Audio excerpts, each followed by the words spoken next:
What's going on? I know you've always said consistently you're going to play the quarterback who you think gives you the best chance to win. Is that in your mind still Tua, or are you considering a quarterback change this week? Well, I think the quarterback play last night was not good enough, and so for me, everything's on the table. And who would you consider going to if you make a change? Well, I think that we're in the process of game planning for the Cincinnati Bengals. So in that process, we're trying to determine who will give us the best chance to win, and I'll probably give you more clarity on that tomorrow, as we are, I think, 14 hours removed from the game. Would you expect whoever you go with to be the decision now, or have it, practice off or whatever? I would expect it to be tomorrow. How would you, what part of Tua Tagovailoa's performance this season has surprised you? I think I try not to have expectations in that. My job as a coach is to respond and really empower and motivate. I think there's been a lot of things that have gone on this season that there's been a lot of things unfold. The bottom line is the natural progression of expectation to attack things and nail things and move on to the next thing.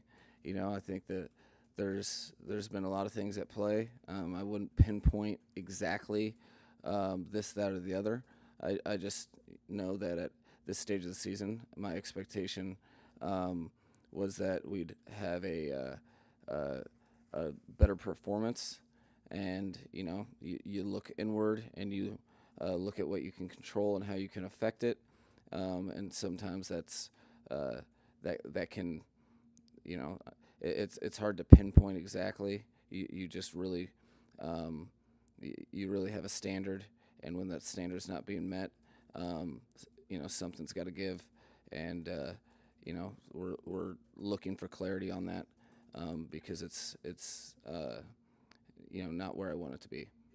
A quarterback who doesn't perform maybe as well as Tua has at his best, has Stephen Ross give you an assurance that it's not going to be held against you? Do you have his blessing to start a different quarterback? Well, I think first and foremost, there's I try to keep the conversations that I have with the owner, between myself and the owner. Bottom line is, like everybody else, he wants to win football games. Is disappointed when we don't. But I think that the biggest thing is that my job, as he's hired me to do it, is to do the best thing for the football team. So a lot of times that's doing the hard thing, but regardless, it's always with that same best interest in mind, which is what gives us the best chance to win the game, whoever the next opponent is. Execution has been kind of an issue with Tua this year. He said that he's brought it up multiple times at the end of games. Just what will you be looking for, and what will you be trying to teach whoever the QB1 is over the next 3 games to improve in that area? Well, I think the biggest thing is that you have a standard of performance. You have 11 guys trying to work together as one, and I think it takes all 11. A lot of times, there are often times that heavy is the crown. There's misplaced blame, and it's not always one person's fault. Generally, it's not one person's fault. But realistically, I just want to give, with some credence behind it, that the team deserves to have the best chance to win the football game. So that means taking care of the football, being able to make plays, move the chains, and get the ball to the open guys. So I think first and foremost, I'll be myself and the staff are trying to get to the nuts and bolts on how we can best deliver a win against the Cincinnati Bengals, and that means a lot of things. There's a lot of things you have to do at that position. So it's layered, but the bottom line is we have to have a certain standard at each position. All positions are the same. There's no one entitled to preferential treatment, and when there's a better option, we have to. It's my job to attack that. So I think there's still a lot left in the day. Like I said before, 14 hours removed from the game, so I don't trivialize any decision I make, particularly one where someone touches the ball every play. So there's multiple things that have to be thought through, but ultimately we need to have better play at that position. When the team trailed 28-3, and there were of course 2 late touchdowns, but when the team trailed 28-3, did you ponder the idea of a Zach Wilson spark change? I thought the reason that didn't cross my mind, or it's always crossing my mind in terms of my job is to put the team in the best position to win, and I thought last night at that moment that Tua gave us the best chance to win. I thought we had a couple drives that we were able to make some plays, but ultimately I never deviate from that, where my job is to put us in the best position to win, and I have to do that at all costs. Based on your answers, I don't think this is the case, but just to make sure, the 3 quarterbacks don't know their role yet for the Bengals game, right? Yeah, I mean, they don't know what I have yet to decide. And with Tua, it's been so stunning to see the regression from leading the league in passer rating, passing yards, what he did to now. Why has this regression happened in your mind? Is it mechanics? Is he diminished athletically? Is it decision making, or is it all of those things?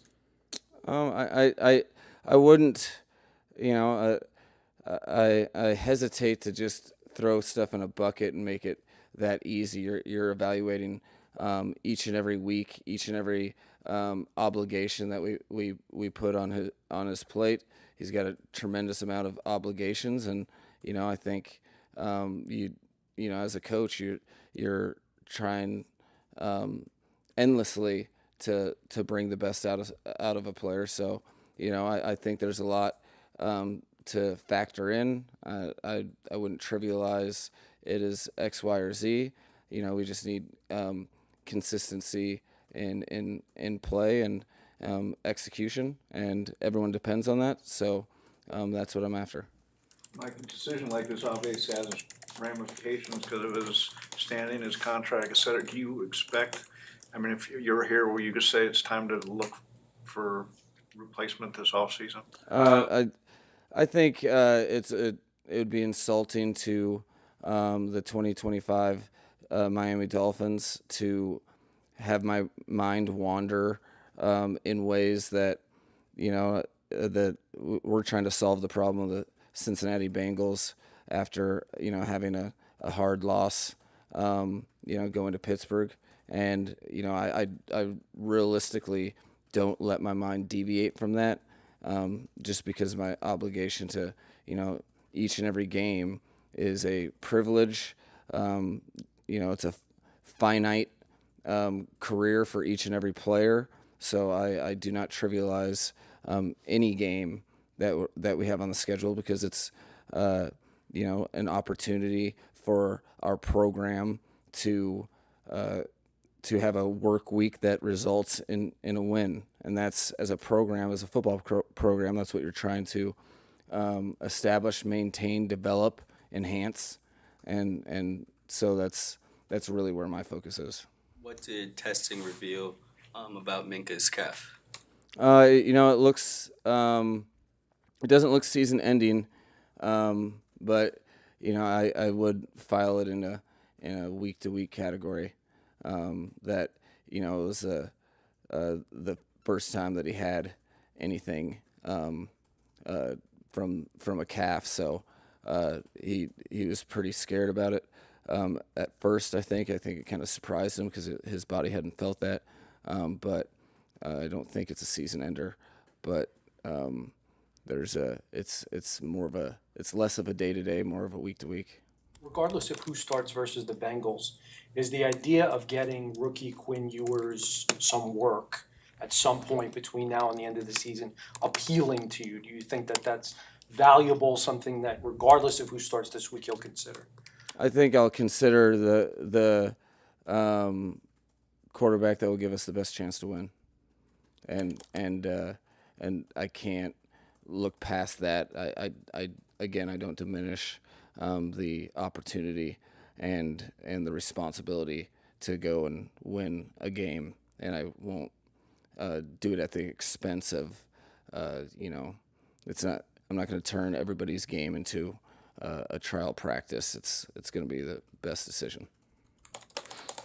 One of the questions of Troy Aikman said, I'm sure brought up about clock management and not hurrying up when you're down 21-3, 28-3. You addressed that after the game. Any thoughts beyond that? No, I think the critical thing to me is possessions or the score differential, how many possessions that you potentially can have, and I think when you're in 3 scores within less than a quarter, the probability of not only scoring but then can you go 3 and out, and once you get to a position where there's a high probability that you necessitate an onside kick, then it's just about the best plays to score a touchdown. I think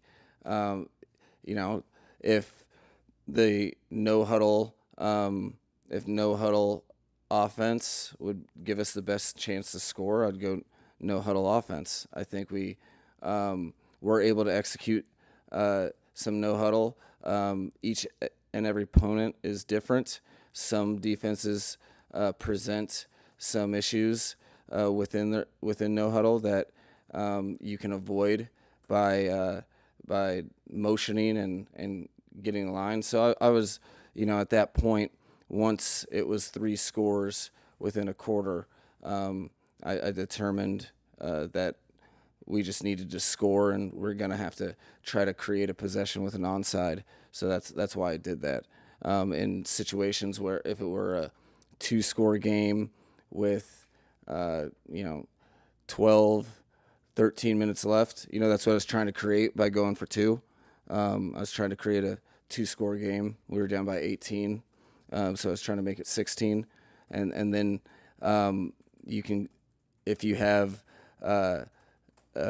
can hurry up and go ahead and avoid the onside, that's when you hurry up, because the lowest percentage is an onside really to gain the possession. So it all has to do with factoring in how many possessions, what's the score differential, and whether or not you necessitate an onside.